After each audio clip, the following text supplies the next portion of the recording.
Hola, vamos a dar comienzo a nuestro curso introductorio a la ventilación mecánica en la era del COVID-19. Este curso está orientado no a la ventilación mecánica en el quirófano, del cual los anestesiólogos tenemos bastante entrenamiento, sino a cómo ventilar a un paciente en una sala de cuidados intensivos. Para eso hemos convocado a un grupo de profesionales muy prestigiosos. Los terapistas respiratorios son realmente los cracks de la ventilación mecánica y nosotros debemos aprender mucho de ellos.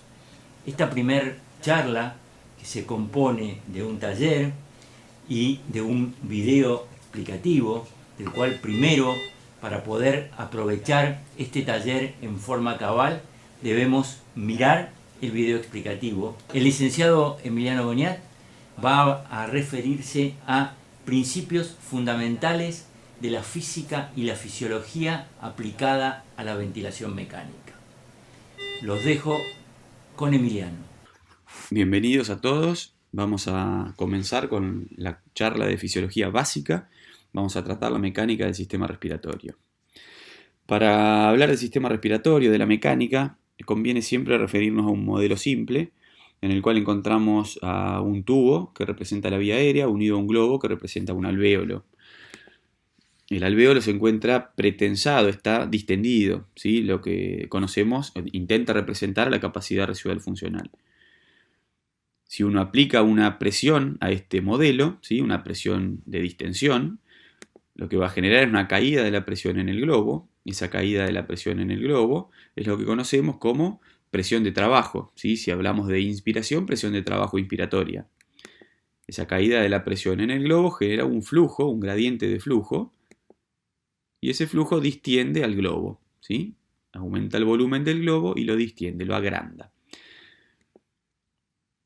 De esta manera tenemos dos componentes, una parte de la presión inspiratoria que fue necesaria o que se aplicó para hacer circular flujo a través del tubo, es lo que conocemos como presión resistiva, y otra presión que fue la que distendió las paredes del globo, que es lo que conocemos como presión elástica. La presión muscular, ¿sí? Si estuviésemos hablando de un paciente respirando espontáneamente, que se aplicó en este caso para generar el cambio de flujo y el cambio de volumen, es la sumatoria de las dos presiones, la presión resistiva por un lado y la presión elástica por el otro. En este modelo se intenta representar un cambio en la resistencia del tubo. El tubo cambió su calibre. En este caso, si uno quisiese generar el mismo cambio de volumen en el globo, la presión de aplicación, la presión muscular inspiratoria va a tener que aumentar porque el gradiente resistivo está aumentado. Entonces necesariamente uno tiene que aumentar la presión muscular para generar el mismo gradiente de volumen. La presión muscular está aumentada, pero a expensas de una presión resistiva aumentada. El componente elástico del globo no ha cambiado. En el caso de este ejemplo, lo que se intenta representar ya no es un cambio en el calibre de la vía aérea, sino un cambio en el globo. Ahora las paredes del globo han cambiado. Este globo ha cambiado su distensibilidad. Es un globo menos distensible. Consecuentemente, para generarle el mismo cambio de volumen que en el ejemplo anterior, hay que aumentar el esfuerzo, representado por la presión muscular. En este caso, entonces, la presión elástica es la que va a estar aumentada y no la presión resistiva. Como vemos, el tubo tiene el mismo calibre que en el modelo de inicio. Entonces, lo que vemos en este gráfico es un resumen, ¿sí? El cambio de volumen en relación al cambio de presión que se aplica en un sistema como el que acabábamos de representar. La relación es lineal y en la medida que uno quiera aumentar el volumen del sistema, tiene que aumentar la presión de trabajo. Si hablamos de una persona respirando espontáneamente, en la medida que la persona quiera aumentar el volumen del sistema, tiene que aumentar la presión muscular. Ante la situación de cambios de algún cambio en la carga, ya sea un cambio en la distensibilidad o un cambio en la resistencia, la relación entre volumen y presión necesariamente cambia, y de manera que si en la situación 1 para generar este cambio de volumen teníamos que aplicar este cambio de presión, ante un cambio en las cargas, ya sea elásticas o resistivas, la presión de trabajo para generar el mismo cambio de volumen tiene que aumentar consecuentemente. Lo que vemos acá en la relación volumen-presión de distintas estructuras es lo que conocemos habitualmente en ventilación mecánica como compliance dinámica, la sumatoria de las cargas resistivas y elásticas. En este caso tenemos otro modelo. En el modelo vemos que si uno quisiera aumentar el flujo que circula a través del modelo simple, necesariamente tiene que aplicar más presión para generar mayor ganancia de flujo, representada por una flecha de un grosor aumentado. En este caso, no es la presión elástica la que está aumentada, sino que es la presión resistiva. No por una disminución del calibre de la vía aérea, sino por un aumento en la magnitud de flujo que la persona genera o quiere generar. En este ejemplo, lo que vemos es que ante una situación de un aumento en el cambio de volumen de la estructura, también necesariamente la presión de aplicación que se genera a la estructura, al modelo, tiene que aumentar. Y en este caso lo que vemos es que la presión elástica es nuevamente la que está aumentada, no debido a un aumento o a un cambio en la estructura, sino que ahora, por algún motivo, la persona está queriendo movilizar volúmenes mayores. Consecuentemente, la presión muscular incrementada es a expensas de un aumento en la presión elástica. Lo que vemos acá nuevamente es la relación entre volumen y presión. Esta línea no es otra cosa que la compliance dinámica a la que nos referíamos hoy. Lo que tratamos de resumir con esta relación son los dos modelos representados recientemente, en el que veíamos que ante aumentos en el flujo o aumentos en el volumen, la persona tiene que aumentar la presión de aplicación a la estructura. Ante un aumento en la demanda ventilatoria, este aumento en el volumen minuto se genera a expensas de un aumento en el volumen y aumento en el flujo, y eso se consigue con un aumento en la presión muscular, de manera que para volúmenes incrementales y flujos incrementales, la presión muscular de aplicación tiene que aumentar en consecuencia. A modo de resumen, la presión muscular en cada ciclo inspiratorio va a estar determinada, por un lado, por la carga ventilatoria, esto está representado por la distensibilidad y la resistencia, y por otro lado, por las demandas ventilatorias, representado por volumen y flujo. ¿Qué sucede cuando al modelo ahora le generamos un cambio de presión, pero desde afuera? El cambio de presión ya no es por caída de la presión en el tórax, sino por aumento de la presión en el tórax generado por un ventilador a presión positiva. El ventilador aplica presión, esa presión se aplica para generar un cambio de flujo a través del tubo y un cambio de volumen al globo. Habitualmente, lo que nosotros vemos son curvas de presión y flujo en la vía aérea, y lo que vemos, representado en este caso en un modo de volumen control con onda cuadrada, es que la presión de aplicación es la sumatoria de la presión resistiva y la presión elástica. ¿Se puede calcular la resistencia? ¿Se puede calcular la complacencia? Sí, se puede calcular, y en ventilación mecánica es muy sencillo. Para calcular la resistencia necesitamos conocer la diferencia de presión sobre el flujo instantáneo. La diferencia de presión se refiere a la presión diferencial en dos puntos, P1 y P2. P1 en este caso representa la presión en la vía aérea puesta por el ventilador, y P2 la presión alveolar, hacia dónde va el flujo. En el ejemplo ponemos una P1 de 4 centímetros de agua y una presión 2, representa en este caso la presión alveolar, de 0 centímetros de agua. Esto es diferencia de presión. Sobre el flujo instantáneo, en este caso un flujo de 30 litros por minuto. El valor que nos da la ecuación es 8 centímetros de agua sobre litro sobre segundo. Esto quiere decir que por cada litro por segundo de gas que hacemos circular por este tubo, la presión se eleva en 8 centímetros de agua. El valor normal en ventilación espontánea es de unos 1 o 2 centímetros de agua a litro segundo, y en ventilación mecánica habitualmente encontramos 10 a 15 centímetros de agua a litro segundos. ¿Se puede calcular la complacencia, la distensibilidad? Sí se puede calcular. Se necesita conocer el cambio de volumen sobre el cambio de presión. En ventilación mecánica es muy fácil, uno puede colocar un volumen conocido y directamente medir la presión de fin de inspiración y la presión de fin de expiración, de manera estática, por supuesto, realizando pausas al final de la inspiración. De esta manera, en este ejemplo observamos un cambio de volumen de 500 mililitros, genera una diferencia de presión entre fin de inspiración y fin de expiración de 10 centímetros de agua. Esto es la driving pressure. El resultado es una complacencia de 50 mililitros centímetros de agua. En este ejemplo vemos dos sistemas simples que no están unidos. Cada uno tiene una complacencia de 50 mililitros sobre centímetro de agua. Si estos dos sistemas se unen en paralelo, las complacencias se suman y el resultado va a ser la suma de la complacencia 1 más la suma de la complacencia 2. Si generamos un cambio de volumen de 1000 mililitros, cada unidad va a recibir 500 mililitros y la diferencia de presión entre la inspiración y la expiración será de 10 centímetros de agua. Consecuentemente tenemos complacencia 1, 500 sobre 10, complacencia 2, 500 sobre 10. La complacencia total es 100 mililitros centímetros de agua. Lo interesante de las complacencias en paralelo es que se suman y el resultado de la complacencia final es mayor a la de cada componente por separado. En este ejemplo vemos un conducto obstruido. Esta unidad recibe cambio de presión pero no recibe cambio de volumen, de manera que las complacencias se suman. Complacencia total es la suma de complacencia 1 más complacencia 2.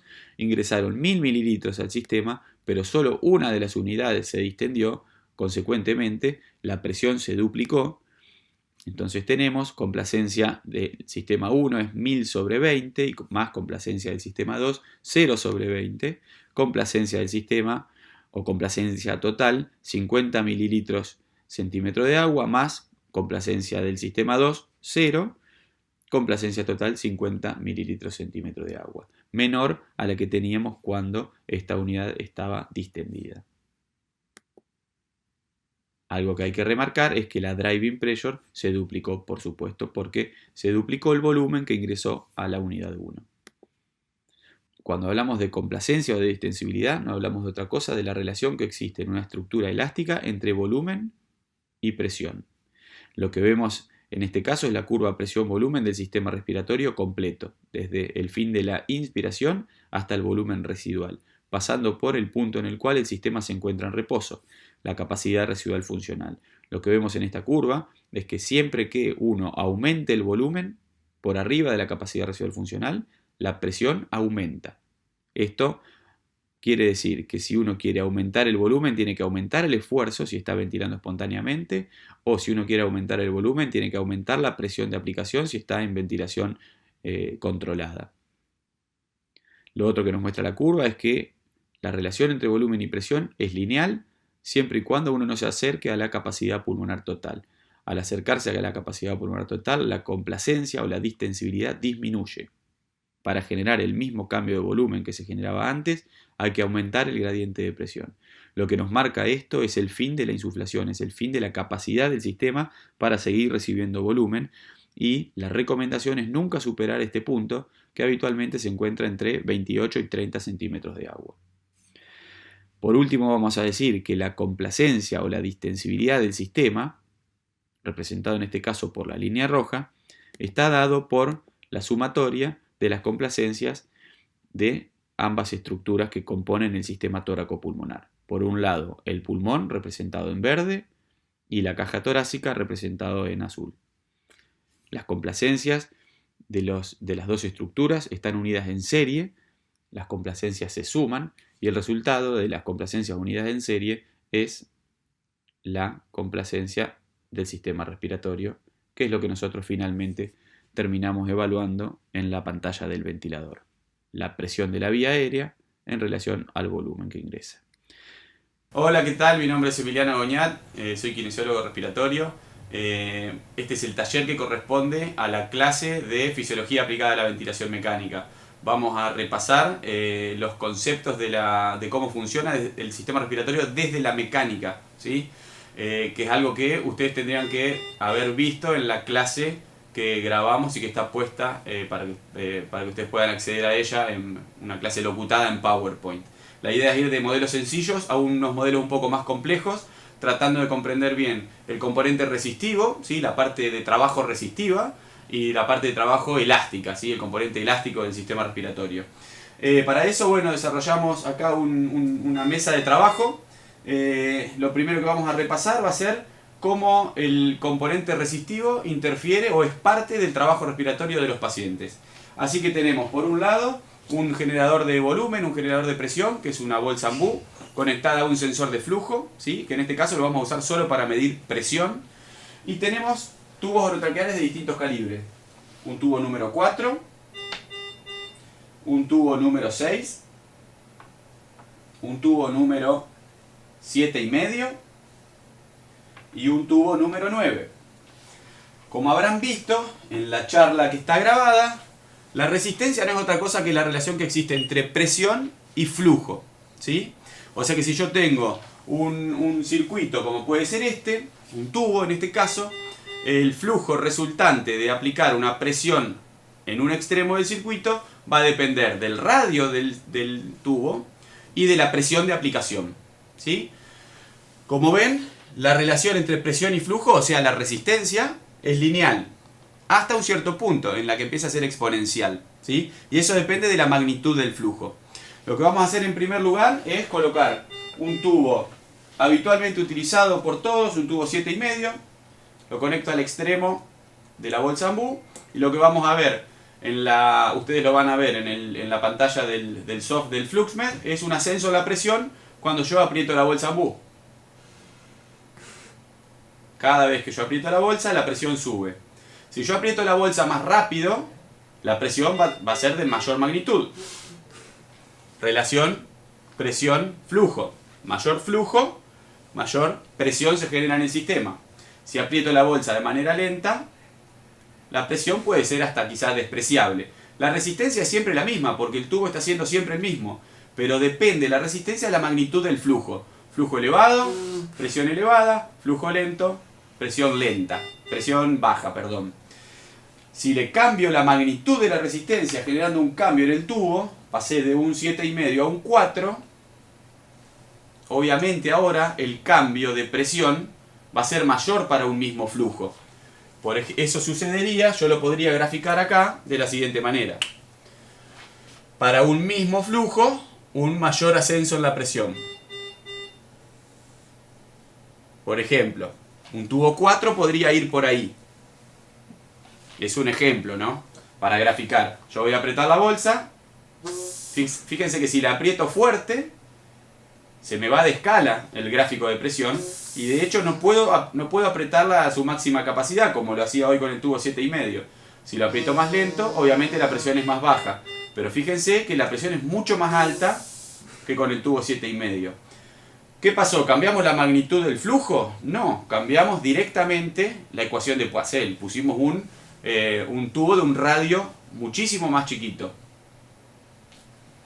Si pongo un tubo 9, va a suceder exactamente lo contrario. Yo ahora voy a poder apretar la bolsa bastante fácil y fíjense, con toda mi fuerza la presión sube, pero no sube como con el tubo 4. Esto trasladado al trabajo respiratorio del paciente es bastante fácil de entender. Si el paciente quiere movilizar un flujo espontáneamente de 30 litros por minuto con este tubo, le va a costar muchísimo más que con un tubo de estos, ¿sí? Nosotros en ventilación mecánica, en la terapia intensiva, habitualmente ventilamos pacientes despiertos. Y este tipo de entendimiento de cómo funciona la mecánica del sistema es fundamental.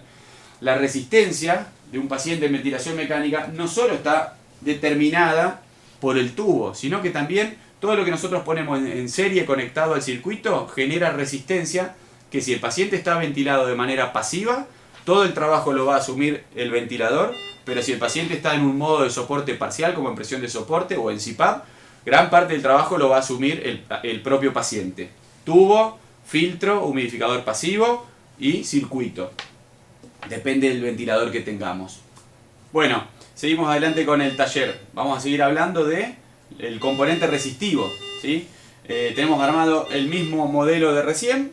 La única diferencia es que ahora, en lugar de utilizar un Ambu como generador de flujo, voy a utilizar una máquina que bien podría ser un ventilador de críticos. En este caso es una mesa de anestesia. Lo único que yo le pido a la mesa de anestesia es que ponga un flujo fijo y conocido y constante a través del tubo para que yo les pueda graficar esto que estamos diciendo, el impacto que tiene el flujo en la presión de trabajo del ventilador o de la persona en el caso de la ventilación espontánea. Así que no se concentren en cómo está programada la máquina, porque no es el objetivo de la charla. El objetivo es solo poner un flujo fijo y conocido y mirar los cambios de presión en el tubo. ¿Dónde lo tienen que ver? Ustedes lo van a ver en el monitor del flux, en la pantalla del flux que están viendo en este momento. Tienen en la curva de arriba la curva de flujo y la curva de abajo en rojo la curva de presión, ¿sí? Lo que yo hice ahí es poner un flujo fijo, constante, una determinada cantidad de veces por minuto, ¿sí? No importa eso porque es la programación que me permite la máquina. Son aproximadamente 40 litros por minuto si no me falla la vista. Lo que yo quiero que vean es que esos 40 litros por minuto que pasan por acá y van al aire generan una presión en el tubo, en las paredes del tubo y en el circuito de unos 55 centímetros de agua, ¿sí? Y que esa presión se sostiene durante todo el tiempo que el flujo está pasando por acá, ¿sí? Cuando el flujo deja de pasar por acá, la presión cae. O sea que toda esa magnitud de presión que ustedes están viendo ahí está siendo generada solamente por el flujo que pasa a través del tubo, ¿sí? Porque de este lado no hay nada, no hay una bolsa, no hay un pulmón. O sea que todo el flujo que pasa, toda la presión que se genera es una expresión del componente resistivo. Es esto, ¿sí? En este caso yo tengo puesto un tubo 7, perdón. La relación presión-flujo es esta, ¿sí? Yo pongo un flujo, supónganse, de 40, se genera esta presión fija, por eso es estable. Le saco la presión, le saco el flujo y la presión cae. Yo, sin tocar el ventilador, voy a poner un tubo más grande ahora, un 9. El mismo flujo debería generar más o menos presión.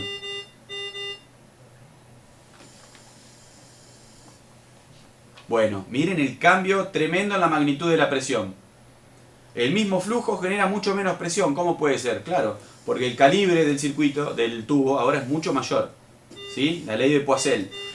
Imagínense que si el ventilador, para poner 60 litros por minuto, genera una presión acá de, como en el ejemplo anterior, 50 centímetros de agua, la persona, en el caso de la ventilación espontánea, para generar la misma ganancia de flujo tiene que poner la misma presión, pero con sus músculos, ¿sí? Imaginen el impacto que tiene ventilar con flujos con tubos tan pequeños, una persona que ventila espontáneamente. Ahora lo que hacemos es poner un tubo más pequeño, un tubo número 4, lo que sería este tubo de acá. Bueno, acá dice 6, pero es un tubo número 4. Fíjense, el mismo flujo, yo no toqué la mesa, como ahora la magnitud de la presión que ustedes ven en el soft es muchísimo más alta, ¿sí? El mismo flujo genera mucho más presión, solo porque el calibre del tubo es más pequeño. Yo ahora lo que voy a hacer es cambiar el flujo. Vamos a poner un flujo más bajo. No se confundan con la mesa, yo estoy tocando el flujo que va a pasar por el tubo. No es el flujo ni de gas fresco ni de nada, estoy tratando de modular la magnitud del flujo. Fíjense cómo en la pantalla del flux, en la curva verde, ahora el flujo es bastante más bajo, ¿sí? No lo llego a ver desde acá, y es constante. O sea que hago pasar un flujo constante por el tubo. Fíjense cómo la presión ahora es mucho más baja de lo que era con el flujo anterior, ¿sí? O sea que el flujo, obviamente, también impacta en la resistencia, ¿sí? Si bien la resistencia va por acá, los flujos decrementales o incrementales afectan la presión de trabajo. Si el trabajo lo hace el ventilador, toda la presión la pone el ventilador, no hay problema. Si ese trabajo lo tiene que asumir el paciente, podría llegar a ser poco tolerable para el paciente y podría fatigarse o manifestar intolerancia. Bueno, ahora nos toca la parte del componente elástico, la otra parte del sistema respiratorio. El aire, nosotros inspiramos generando presión negativa con nuestros músculos inspiratorios. El gas atraviesa primero toda la parte resistiva que veíamos recién, ¿sí? Y parte del esfuerzo que hacemos es para vencer esa resistencia, y después se tienen que empezar a hinchar los pulmones, a ganar volumen, a deformar, ¿sí? Los pulmones y la caja torácica son una estructura elástica, como vimos en la charla. Que sea elástica quiere decir dos cosas. Primero, que cuando uno le aplica una presión distractora a la estructura se deforma. Y segundo, que cuando le saca la presión distractora, la estructura vuelve a su volumen de reposo. Deformo, saco la presión distractora, la estructura vuelve a su volumen de reposo. Deformo, saco la presión distractora y la estructura vuelve a su volumen de reposo. La magnitud de la ganancia de volumen va a depender de varias cosas. Primero, de la característica propia de elasticidad que tenga la estructura, pulmón y caja torácica. Y por otro lado, de la presión de aplicación, ¿sí? La presión de aplicación en ventilación espontánea la hacemos nosotros con nuestros propios músculos, y en ventilación de soporte total la hace la máquina que ventila al paciente. En ventilación manual la hace la mano que insufla los pulmones. Pero siempre es lo mismo, la presión de aplicación va a ser la determinante de la ganancia de volumen, en relación a las propiedades elásticas propias que tenga el sistema. Vamos a conectar entonces el AMBU al modelo de pulmón, que es un modelo que intenta representar un solo compartimento con una caja torácica, que sería la estructura de afuera, y un fuelle adentro, ¿sí? Lo que vamos a ver es que siempre que yo genere un cambio en el volumen, la presión en el sistema, como ven en la pantalla del flux, aumenta hasta que yo dejo de meter volumen. Y si yo no lo dejo salir ese volumen, la presión se estabiliza, como están viendo ustedes ahí. Y acá en el ejemplo, el volumen está puesto adentro. Cuando yo saco la mano, saco la presión distractora, la estructura vuelve a su volumen de reposo. Si yo pongo menos volumen, la presión a la cual llega el sistema es menor, porque tiene menos volumen adentro. Esto que estoy representando no es más que lo que ustedes bien conocen, que es la curva presión-volumen del sistema respiratorio. Esta la conocen mejor o más que la curva D, que relaciona la resistencia, presión con flujo. Volumen y presión. La curva, yo la grafiqué lineal, representa la curva de una persona sin colapso, ¿sí? La relación entre volumen y presión es lineal, y la relación determina la complacencia. O sea que la complacencia que yo estoy tratando de mostrar acá no es otra que esta línea que va por acá. Cuando pongo un volumen, se genera una determinada presión. Si pongo más volumen, la presión aumenta. Si pongo menos volumen, la presión baja. Es lo mismo que veíamos recién acá. El volumen como determinante de la presión en el sistema respiratorio. El mismo modelo elástico que veíamos hoy, ahora conectado a un ventilador. La idea es que ustedes vean cómo el volumen es determinante de la presión que se genera en el sistema. En este caso tenemos unos 500 mililitros. Fíjense cómo la presión en el flux aumenta a la medida que va entrando el volumen. Cada vez que se aumenta la deformación de la estructura, la presión aumenta, por supuesto, porque es una estructura elástica que se resiste a ser deformada, ¿sí? El sistema alcanza su máxima presión al final de la inspiración, en este caso al final del cambio de volumen, que es cuando la magnitud del cambio de volumen es la mayor, ¿sí? Fíjense que siempre la presión va a ser incremental y depende del cambio de volumen que se genere. A diferencia de lo que veíamos hoy con el flujo, si uno baja el flujo, la presión que se genera por el pasaje de flujo es más baja. En este caso, el volumen, como siempre aumenta, cuando uno insufla una estructura, la presión siempre aumenta. Si yo cambio el volumen, pongo más volumen, van a ver que la presión va a aumentar. La presión al final de la inspiración. Fíjese que la morfología de la onda es siempre la misma, porque la estructura es siempre la misma. Pero la presión pico resultó ser más alta. Si yo aumento más todavía,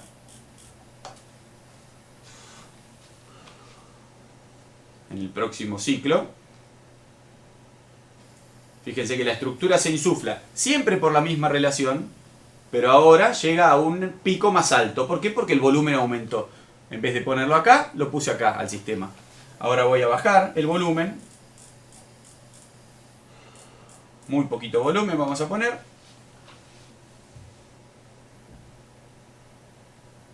Y la presión es mucho más baja, por supuesto. ¿Sí? Entonces, la presión que se genera en el sistema depende del cambio de volumen que uno le quiera generar y de la complacencia propia que tenga la estructura, determinada por la elasticidad de la caja y del pulmón. La complacencia no es otra que la relación que hay entre volumen y presión. Y es, en este caso, en este ejemplo, esta que está acá. Podría venir por acá o podría venir por acá. ¿Sí? Vamos a hacer un ejemplo. Si tengo una estructura que tiene una relación presión-volumen, o sea, una complacencia de esta magnitud, para generar el mismo cambio de volumen que se generaba en esta estructura, ahora hay que aplicar una presión más alta. ¿Sí? O sea que la complacencia es determinante de la presión de trabajo. Muy bien, en ventilación mecánica pasiva, toda la presión de trabajo la hace el aparato. En ventilación espontánea, toda la presión de trabajo la hace la persona. Vamos ahora a generar un cambio en la complacencia del pulmón, que es este que tenemos acá. Este sistema nos permite cambiar la elasticidad. ¿Cómo? Acoplando o desacoplando una serie de resortes que tiene. Ahí le puse estos dos resortes. El sistema va a pasar de tener 50 de compliance a tener 20 de compliance. Entonces le vamos a poner un cambio de volumen conocido. Vamos a mirar la pantalla del flux y vamos a ver qué pasa. No sé si alcanzan a apreciar que ahora la linealidad por donde va subiendo la presión es distinta. La pendiente de la curva es de mucho mayor magnitud. Sería esto que está acá. Este sistema que estamos insuflando es el de la derecha. El que insuflábamos hoy es este que está acá. Es un ejemplo, por supuesto, no quiere decir que sea ese puntualmente.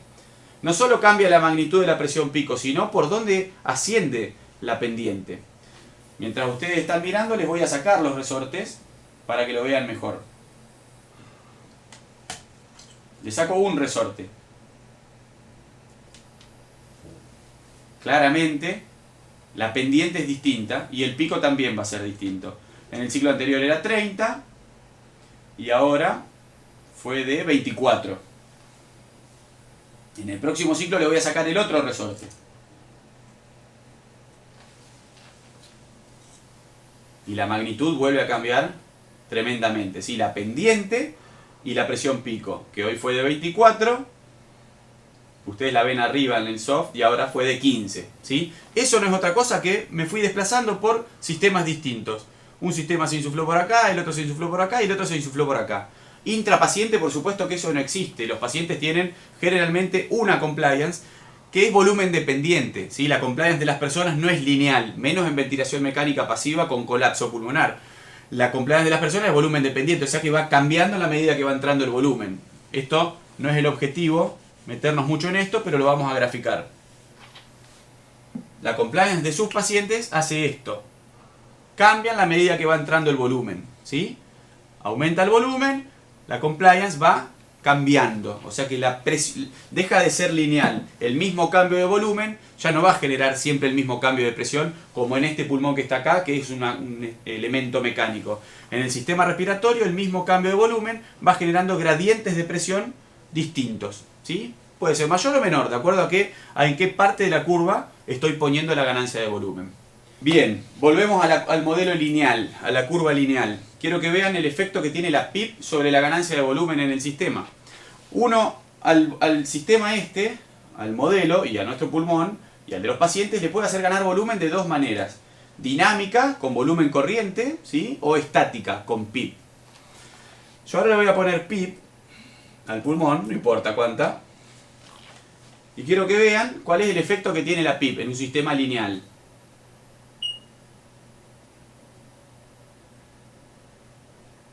Ese es el efecto. El sistema vuelve a un punto de reposo, pero que es sostenido por la válvula exhalatoria del ventilador. No vuelve a su volumen de reposo. ¿Sí? Fíjense cómo está predeformado. Aloja una determinada cantidad de volumen. ¿Cuánto volumen? ¿Depende de la PIP? Sí, pero más depende de la complacencia del sistema. ¿Sí? Si yo le puse a este modelo 10 centímetros de agua de PIP, supónganse que está por acá, este modelo va a ganar con esa presión una determinada cantidad de volumen. ¿Sí? Otro modelo que tenga una complacencia más baja ganaría con la misma presión menos volumen. ¿Sí? Y el sistema respiratorio de las personas, que no es lineal, por supuesto, y que es volumen dependiente, la PIP va a ganar mayor cantidad de volumen o menor cantidad de volumen para un mismo cambio de presión, depende de en qué parte de la curva presión-volumen se esté desplazando el sistema. Pero el efecto que genera la PIP es este. Después vamos a ver para qué sirve. Por supuesto, no es el objetivo de este taller. Bueno, seguimos con el modelo elástico, con el comportamiento elástico. Ahora tenemos dos modelos simples, unidos, ¿sí? En serie. Son exactamente iguales los dos pulmones. Un pulmón es este, el mismo que teníamos hoy, y agregamos este que está acá. Tiene la misma configuración de complacencia. ¿Sí? O sea que los dos tienen la misma relación presión-volumen. Supónganse esta que está acá. La idea es que ustedes vean de manera gráfica cómo los dos pulmones se deforman exactamente igual en magnitud y en tiempo. ¿sí? Llegan hasta el mismo nivel y al mismo tiempo.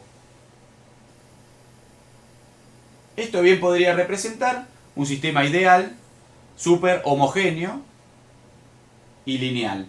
Ahora lo que yo voy a hacer es cambiar la elasticidad de uno. La complacencia. Le vamos a cambiar la curva a uno de los dos.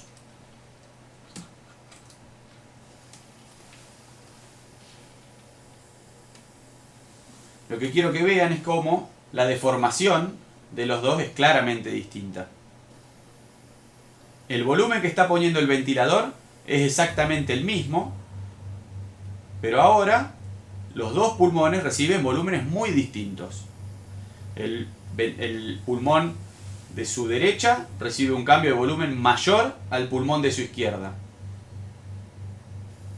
Algo de esto hablamos en la clase que deberían haber visto antes del taller. Si yo saco el resorte, ahora van a ver cómo aquel pulmón se deforma menos de lo que se deformaba hoy. ¿Por qué? Porque ahora están recibiendo los dos la misma cantidad de volumen. Si yo lo colapso a este, todo el volumen lo va a recibir el pulmón más distal a mí. Imagínense una situación de neumotórax, por ejemplo. ¿Por qué sucede eso? Porque estoy ventilando en volumen control, ¿sí? Al ventilar en volumen control, la máquina va a poner 1000 mililitros, como yo le dije ahora, haya lo que haya del otro lado. Si tiene que hacer más presión para hacerlo, lo va a hacer. Ahora quiero que nos refiramos a la curva del flux. Fíjense, con los dos pulmones con la misma complacencia, la presión pico es 13, y miren la linealidad por la que iba. Yo ahora colapso un pulmón, y miren cómo la pendiente del ascenso de presión cambia, y la presión pico también cambia. El objetivo de esta parte del taller es que ustedes vean la heterogeneidad que existe entre los dos sistemas. Nuestro sistema tiene mucho más que dos, tiene 300 millones de unidades con complacencias distintas, y la complacencia es determinante de la ganancia de volumen, ¿sí? Por eso es tan importante entender eso. Ahora el problema es que nosotros vemos en el ventilador un solo valor de presión, que están viendo ahí en la pantalla del flux. Por más que las presiones y los cambios de volumen de cada sistema que componen el sistema global sea totalmente distinta, yo tengo una información global de todo eso, que es esta que está acá, o la que ven en la pantalla del ventilador. Muy bien. Si yo genero un cambio en PIB, vamos a poner 15 para que sea bien exagerado. Obviamente, si los dos sistemas tienen la misma complacencia, al poner 15 de PIB, los dos van a recibir la misma magnitud de cambio de volumen.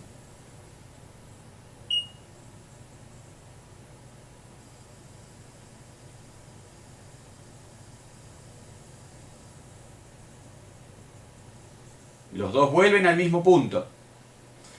Yo ahora le voy a cambiar la complacencia a uno de ellos.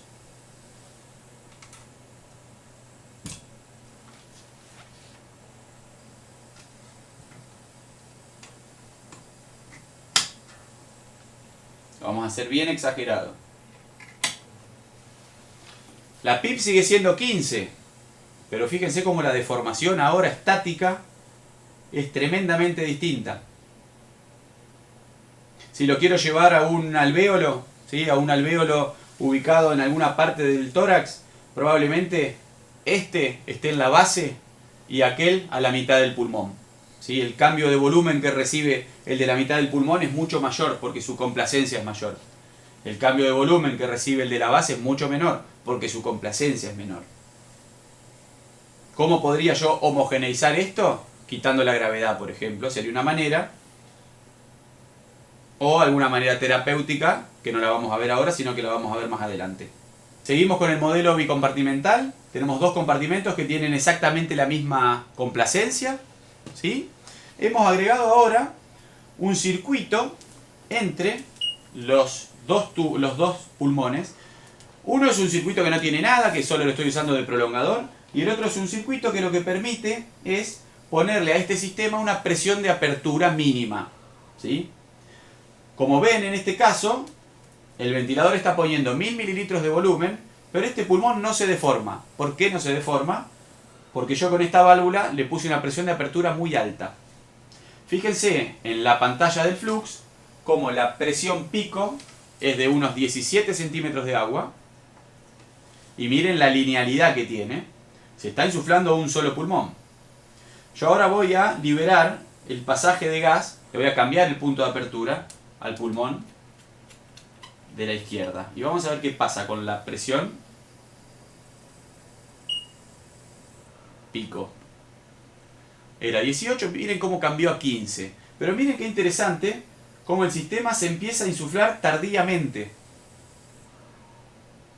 El primero que se empieza a insuflar es aquel. Los dos tienen la misma mecánica. Los dos tienen 50 de compliance. Recién ahí empieza a cambiar el volumen. ¿Qué estamos tratando de simular acá? Una situación de reclutamiento tidal, reclutamiento cíclico. Dos pulmones con la misma compliance, pero puntos de apertura distintos. Este es el alvéolo de la base, que el paciente está acostado, tiene la panza hinchada y está colapsado, y que se abre cuando aumenta la presión que lo rodea, ¿sí? Esto es lo que llamamos reclutamiento tidal, y habitualmente como mecanismo de injuria se conoce como atelectrauma. ¿Se ve? Intratidal, el alvéolo se empieza a abrir, y obviamente si el alvéolo se empieza a abrir intratidal, la complacencia del sistema mejora, porque ahora tengo dos pulmones para recibir volumen, no uno solo. Hay una variable de monitoreo y de fisiología que integra las dos variables de mecánica que acabamos de repasar. O sea, el componente resistivo y el componente elástico, que es la constante de tiempo del sistema respiratorio. ¿Qué es la constante de tiempo del sistema respiratorio? Lo repasamos en la charla que está colgada. Es el tiempo que demora un sistema en cambiar su volumen, ¿sí? Y ese tiempo depende de la complacencia, de la resistencia y del cambio de volumen que uno quiera generar. En este caso está bueno porque se ve muy gráfico. Vamos a analizar la constante de tiempo expiratoria, que es más fácil. Y van a ver que los dos sistemas vuelven a su volumen de reposo en el mismo tiempo. Vamos a ver una vez más.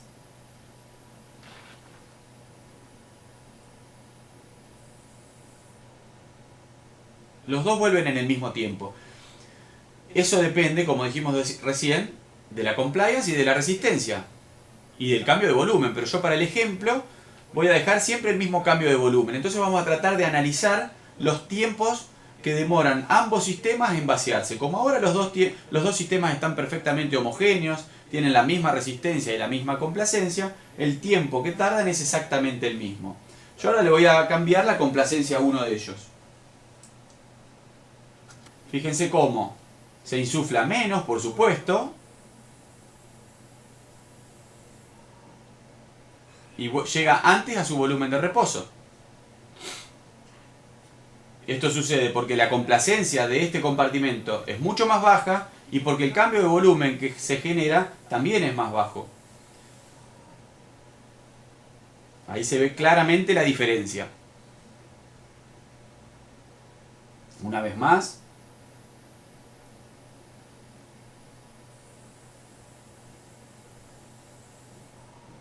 Perfecto. Ahí terminó. Vamos ahora a generar un cambio en la resistencia, que es el otro de los componentes que cambian el tiempo de vaciado.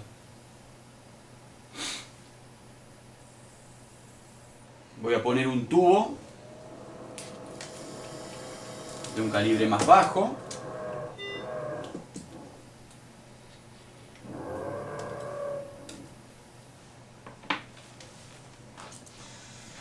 La idea es que ustedes vean y comparen con el ejemplo anterior.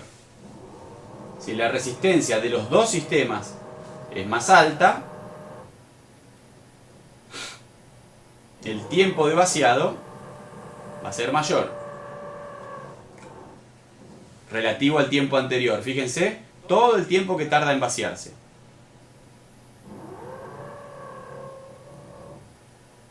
¿Por qué? Porque ahora el sistema tiene que expulsar el gas de adentro por un tubo más pequeño. Va a expulsar todo el gas, pero en una fracción de tiempo mayor, porque el flujo va a ser más bajo porque el tubo es más pequeño.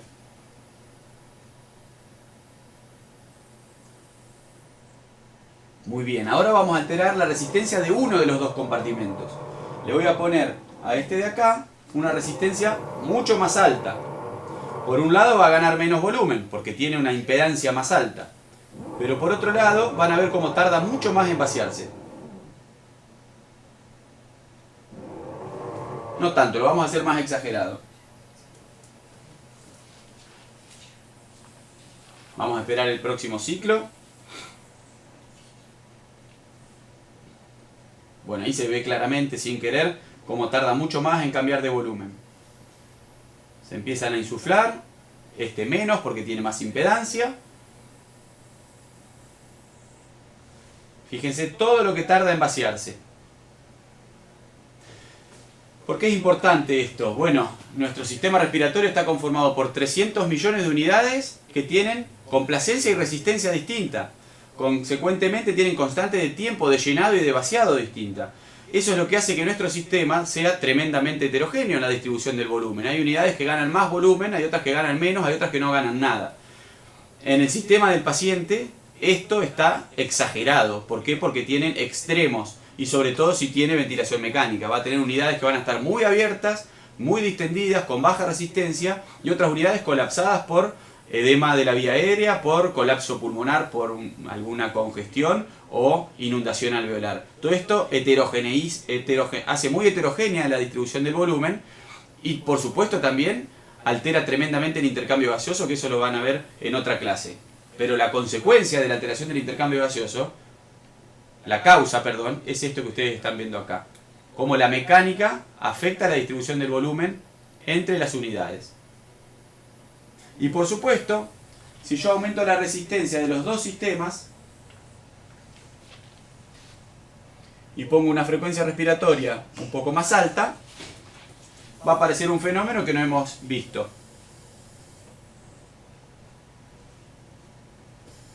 Que se llama atrapamiento aéreo. Fíjense como ninguno de los dos, en el tiempo expiratorio que tiene, llega a vaciar todo el volumen que ganó durante la inspiración. Acá se ve mucho más claro y es mucho más marcado el atrapamiento aéreo. En aquel pulmón bastante menos porque tiene menos resistencia.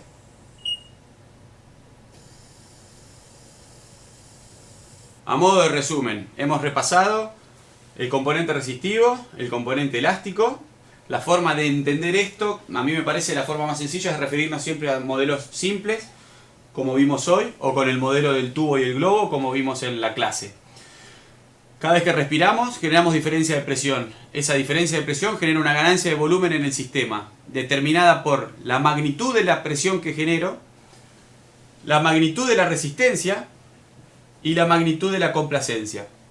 A mismo cambio de presión, resistencias bajas generan mayor ganancia de volumen. A mismo cambio de presión, complacencias altas generan mayor ganancia de volumen. En ventilación mecánica, la presión viene desde acá, viene desde afuera. La presión que el aparato va a poner y que es la que yo voy a mirar en el monitoreo va a depender de la resistencia que tenga del otro lado y de la complacencia que tenga del otro lado. Comprender la fisiología básica resulta fundamental para interpretar correctamente la información que me da el ventilador y programar el ventilador de la mejor manera para cuidar los pulmones del paciente, asegurar la oxigenación y una correcta eliminación de dióxido de carbono.